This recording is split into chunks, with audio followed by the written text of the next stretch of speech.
Hi friends, എല്ലാവർക്കും നമസ്കാരം. ഇന്ന് ഞാൻ നിങ്ങളായിട്ട് ഷെയർ ചെയ്യുന്നത് വളരെ സിമ്പിളായിട്ടുള്ള റെസിപ്പി ആയിട്ടാണ് കേട്ടോ. ഇനി ഞാൻ വന്നിരിക്കുന്നത് നമുക്കിപ്പം ഗ്രിൽ ചിക്കൻ്റെ കൂടെയോ തന്തൂരി ചിക്കൻ്റെ കൂടെയോ അൽഫാമിൻ്റെ കൂടെയൊക്കെ കഴിക്കാൻ പറ്റിയൊരു ഗ്രീൻ ചട്നി അല്ലെങ്കിൽ ഒരു ഗ്രീൻ ഡിപ്പ് എന്ന് പറയാം. അതും കൂടെ ഞാനൊരു ഓണിയൻ സാലഡ് ചെയ്ത് കാണിക്കുന്നുണ്ട്. നല്ല ഈസി ആയിട്ടുള്ള റെസിപ്പിയാണ്, നല്ല ടേസ്റ്റിയുമാണ്. എന്തായാലും ഇത് ഈ നമുക്ക് ഗ്രിൽ ചിക്കൻ്റെ കൂടെയൊക്കെ നല്ല കോമ്പിനേഷനാണ്. അപ്പോൾ എന്തായാലും നിങ്ങളൊന്ന് ട്രൈ ചെയ്ത് നോക്കണം. ട്രൈ ചെയ്ത് നോക്കിയിട്ട് നിങ്ങളുടെ അഭിപ്രായം എന്തായാലും കമൻറ്റ് ബോക്സിൽ മറക്കരുത്. നിങ്ങളുടെ ഫ്രണ്ട്സായിട്ടൊക്കെ ഷെയർ ചെയ്യുക. അപ്പോൾ നമുക്ക് ഈ ഗ്രീൻ ചട്നി ഉണ്ടാക്കാൻ തുടങ്ങാം.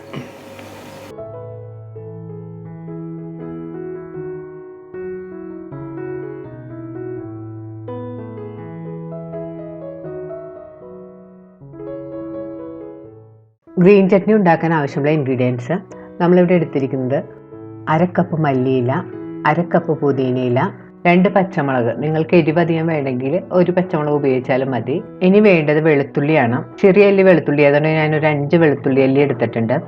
നിങ്ങൾക്ക് അത്രയും വേണ്ടെന്നുണ്ടെങ്കിൽ 2 അല്ലി വെളുത്തുള്ളിയൊക്കെ എടുത്താൽ മതിയാകും. പിന്നെ വേണ്ടത് ഇഞ്ചിയാണ്. ഇഞ്ചി നമുക്ക് വളരെ കുറച്ചെടുത്താൽ മതി. 2 ചെറിയ കഷ്ണം ഇഞ്ചിയാണ് ഞാനിവിടെ എടുത്തിരിക്കുന്നത്. ഈ ഇൻഗ്രീഡിയൻസ് എല്ലാം കൂടെ നമുക്കൊന്ന് അരച്ചെടുക്കണം. എന്നിട്ട് ഞാനിവിടെ ഒരു മിക്സിയുടെ ചെറിയ ജാർ എടുത്തിട്ടുണ്ട്. ഇതിലേക്ക് എടുത്തു വെച്ചിരിക്കുന്ന മല്ലിയിലയും പുതിനയിലയും ഇട്ട് കൊടുക്കാം. ഇനി ഇതിലേക്ക് പച്ചമുളകും വെളുത്തുള്ളിയും ഇഞ്ചിയും കൂടി ഇട്ട് കൊടുക്കണം. പച്ചമുളകും വെളുത്തുള്ളിയെല്ലാം ഒന്ന് കട്ട് ചെയ്തിട്ട് ഇട്ട് കൊടുക്കാം. അപ്പോൾ പെട്ടെന്ന് അരഞ്ഞു കിട്ടും.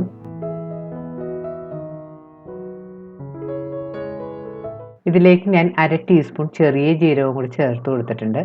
ചെറിയ ജീരകം ചേർക്കുമ്പോഴത്തേക്ക് ചട്നിക്ക് ഒരു നല്ല ടേസ്റ്റ് ആയിരിക്കും. ഇനി ഇതിലേക്ക് 1 ടീസ്പൂൺ ഉപ്പ് പൊടിയും കൂടി ചേർത്ത് കൊടുക്കാം.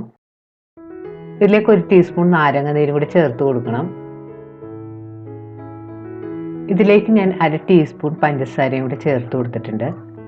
ഇനി ഇതിലേക്ക് 2 ടേബിൾ സ്പൂൺ നല്ല കട്ടിയുള്ള തൈരും കൂടെ ഞാൻ ചേർത്ത് കൊടുത്തിട്ടുണ്ട്. തൈര് ചേർക്കുമ്പോൾ പ്രത്യേകം ശ്രദ്ധിക്കേണ്ടത് കൂടുതൽ പുളിച്ച തൈരൊന്നും ചേർക്കരുത്. ചെറിയ പുളിയുള്ള തൈര് ചേർത്ത് കൊടുത്താൽ മതി. ഇനി മിക്സി മൂടി ഇതൊന്ന് നന്നായിട്ട് അരച്ചെടുക്കണം. ചട്നി ഇപ്പോൾ ഈ കാണുന്നത് പോലെ നല്ല ഫൈൻ പേസ്റ്റ് ആയിട്ട് അരച്ചെടുത്തിട്ടുണ്ട്. ഇനി ഇത് നമുക്ക് മാറ്റി വെക്കാം. ഇനി ഒരു ബൗളിലേക്ക് നമുക്ക് 1 കപ്പ് തൈരിട്ട് കൊടുക്കാം. തൈര് എടുക്കുമ്പോൾ പ്രത്യേകം ശ്രദ്ധിക്കേണ്ടത് അധികം പുളിച്ച തൈര് പാടില്ല.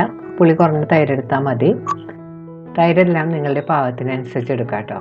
ഇനി നമുക്ക് ഈ തൈര് ഒരു വിസ്കോ സ്പൂണോ ഉപയോഗിച്ചൊന്ന് കട്ടയില്ലാതെ ഒന്ന് ഉടച്ചെടുക്കണം. ഇപ്പോൾ തൈര് ഈ കാണുന്ന പോലെ ഒട്ടും കട്ടയില്ലാതെ ഉടച്ചെടുത്തിട്ടുണ്ട്. ഇനി ഇതിലേക്ക് നമുക്ക് അരച്ചെടുത്ത ഇൻഗ്രീഡിയൻസ് ചേർത്ത് കൊടുക്കാം. ഇനി സ്പൂൺ കൊണ്ട് നന്നായിട്ട് മിക്സ് ചെയ്ത് യോജിപ്പിക്കണം. ടേസ്റ്റ് ചെയ്ത് നോക്കിയിട്ട് ഉപ്പ് കുറവാണെങ്കിൽ പാകത്തിനുള്ള ഉപ്പ് ചേർത്ത് കൊടുക്കാം. പഞ്ചസാര വേണമെങ്കിൽ നിങ്ങളുടെ ടേസ്റ്റിൻ്റെ പാകത്തിനനുസരിച്ചൊക്കെ ചേർത്ത് കൊടുക്കാം. ഞാൻ ഇതിലേക്ക് കുറച്ച് പഞ്ചസാരയും കൂടി ചേർത്ത് കൊടുത്തിട്ടുണ്ട്. ഒരു 1/4 ടീസ്പൂൺ പഞ്ചസാരയും കൂടി ചേർത്ത് കൊടുത്തിട്ടുണ്ട്. ഇതിൽ പുളിയും ഉപ്പും എല്ലാം ഒന്ന് ക്രമീകരിക്കാനായിട്ട് പഞ്ചസാര ചേർക്കുമ്പോൾ വളരെ നല്ലതാണ്. അപ്പോഴത്തെ ഒരു ടേസ്റ്റും കിട്ടും ചട്നിക്ക്. ഇത് നന്നായിട്ട് മിക്സ് ചെയ്ത് യോജിപ്പിക്കാം. ഇപ്പോൾ നമ്മുടെ ചട്നി റെഡി ആയിട്ടുണ്ട്. ഇനി റെഡിയായ ചട്നി നമുക്ക് ഒരു സെർവിങ് ബൗളിലേക്ക് മാറ്റാം. ഇനി റെഡിയായ ചട്നിയുടെ പുറത്ത് നമുക്ക് മല്ലിയിലയോ പുതിനയിലയോ വെച്ച് ഗാർണിഷ് ചെയ്യാം. റെഡിയായ ഗ്രീൻ ചട്നി നമുക്ക് തന്തൂരി ചിക്കൻ, ഗ്രിൽ ചിക്കൻ, അൽഫാം, കട്ട്ലറ്റ് ഇവയുടെ കൂടെയൊക്കെ നല്ല കോമ്പിനേഷൻ. അപ്പോൾ നിങ്ങൾ എന്തായാലും ഒന്ന് ട്രൈ ചെയ്ത് നോക്കണം. ട്രൈ ചെയ്ത് നോക്കി നിങ്ങളുടെ അഭിപ്രായം കമൻറ്റ് ബോക്സിൽ മറക്കരുത്. ഇനി നമുക്ക് അടുത്ത റെസിപ്പിയായ ഓണിയൻ സാലഡ് ഉണ്ടാക്കാൻ തുടങ്ങാം. ഓണിയൻ സാലഡ് ഉണ്ടാക്കാനായിട്ട് നമ്മളിവിടെ എടുത്തിരിക്കുന്നത് 2 മീഡിയം സവാളയാണ്. സവാള ഇങ്ങനെ ഇതുപോലെ റൗണ്ട് ഷേപ്പിൽ കട്ട് ചെയ്തെടുക്കണം. കട്ട് ചെയ്തെടുത്ത സവാള കയ്യിലിട്ട് ഇതുപോലെ നമുക്ക് ഓരോ റിങ്ങുകളായിട്ട് അടർത്തിയെടുക്കണം.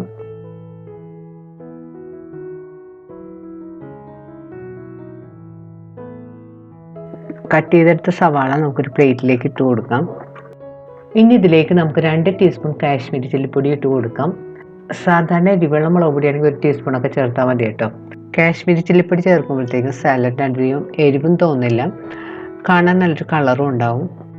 ഇനി ഇതിലേക്ക് പാകത്തിനുള്ള ഉപ്പുപൊടിയും കൂടി ചേർത്ത് കൊടുക്കാം. ഇനി ഇതിലേക്ക് ഞാൻ 1 ടീസ്പൂൺ ചാട്ട് മസാല ചേർത്ത് കൊടുത്തിട്ടുണ്ട്. ചാട്ട് മസാല എന്ന് പറഞ്ഞാൽ നമുക്ക് സൂപ്പർ മാർക്കറ്റിലൊക്കെ വാങ്ങാൻ കിട്ടും. അത് ഇതിലേക്ക് ചേർത്ത് കൊടുക്കാം. ഇനി ഇതിലേക്ക് ഒരു 1/4 ടീസ്പൂൺ കുരുമുളക് പൊടിയും കൂടി ചേർത്ത് കൊടുക്കണം. ഇനി വേണ്ടത് പച്ചമുളകാണ്. പച്ചമുളക് ഇതുപോലെ 2ആയിട്ട് കട്ട് ചെയ്തതിന് ശേഷം അതിൻ്റെ ഉള്ളിൽ വെളുത്ത ഭാഗവും അരിയെല്ലാം ഒന്ന് കട്ട് ചെയ്ത് മാറ്റണം. അത് നമ്മൾ സാലഡിന് ഉപയോഗിക്കുന്നില്ല. ഈ പച്ച ഭാഗം മാത്രമേ ഉപയോഗിക്കുന്നുള്ളൂ. പച്ചമുളകിൻ്റെ എരിവൊന്നും അധികം കാണില്ല. പച്ചമുളകിൻ്റെ അകത്തെ വെള്ള ഭാഗവും കുരുവെല്ലാം കളഞ്ഞെടുത്തതിന് ശേഷം പച്ചമുളക് ചെറിയ കഷ്ണങ്ങളായിട്ട് ചോപ്പ് ചെയ്തെടുക്കണം. ഇനി ചോപ്പ് ചെയ്തെടുത്ത പച്ചമുളകും കൂടി നമുക്കിതിലേക്ക് ചേർത്ത് കൊടുക്കാം. ഇനി ഞാൻ ഇതിലേക്ക് ഒരു ചെറുനാരങ്ങയുടെ നീര് പിഴിഞ്ഞതും കൂടി ചേർത്ത് കൊടുക്കുന്നുണ്ട്. ചെറുനാരങ്ങ നീരിന് പകരമായിട്ട് വിനാഗിരി വേണമെങ്കിൽ നമുക്ക് ചേർത്ത് കൊടുക്കാം. ചെറുനാരങ്ങ നീരെല്ലാം നിങ്ങളെ പുളിയുടെ പാകത്തിനനുസരിച്ച് ചേർത്ത് കൊടുക്കാം കേട്ടോ. ഇനി നമുക്ക് സാലഡ് ഒന്ന് കൈകൊണ്ട് നന്നായിട്ട് മിക്സ് ചെയ്ത് യോജിപ്പിക്കാം. ടേസ്റ്റ് ചെയ്ത് നോക്കിയിട്ട് ഉപ്പും പുളിയെല്ലാം പാകത്തിന് ചേർത്ത് കൊടുക്കാം. അവസാനം നമുക്ക് ഇതിലേക്ക് കുറച്ച് ചോപ്പ് ചെയ്ത് വെച്ചിരിക്കുന്ന മല്ലിയിലയും കൂടി ഇട്ട് കൊടുക്കാം. റെഡിയായ സാലഡ് നമുക്കൊരു സർവിങ് ബൗളിലേക്ക് മാറ്റാം. അതിനുശേഷം അതിൻ്റെ പുറത്ത് നമുക്ക് മല്ലിയിലേക്ക് ഇട്ട് ഗാർണിഷ് ചെയ്യാം. വളരെ പെട്ടെന്ന് ഈസി ആയിട്ട് ഉണ്ടാക്കിയെടുക്കാൻ പറ്റുന്നതും നല്ല ടേസ്റ്റി ആയിട്ടുള്ള നമ്മുടെ സാലഡ് റെഡി ആയിട്ടുണ്ട്. അപ്പോൾ ഇത് നമുക്ക് ഗ്രിൽ ചിക്കൻ്റെ കൂടെയൊക്കെ വളരെ ടേസ്റ്റി ആയിട്ടുള്ള റെസിപ്പിയാണ്. അപ്പോൾ എന്തായാലും നിങ്ങളൊന്ന് ട്രൈ ചെയ്ത് നോക്കുക. ട്രൈ ചെയ്ത് നോക്കിയിട്ട് നിങ്ങളുടെ അഭിപ്രായം കമൻറ്റ് ബോക്സിൽ മറക്കരുത്. നിങ്ങളുടെ ഫ്രണ്ട്സായിട്ടൊക്കെ ഷെയർ ചെയ്യുക. വീണ്ടും ഇതുപോലുള്ള സിമ്പിളും ടേസ്റ്റിയുമായിട്ടുള്ള റെസിപ്പി ആയിട്ട് നമുക്ക് കാണാം. Thank you.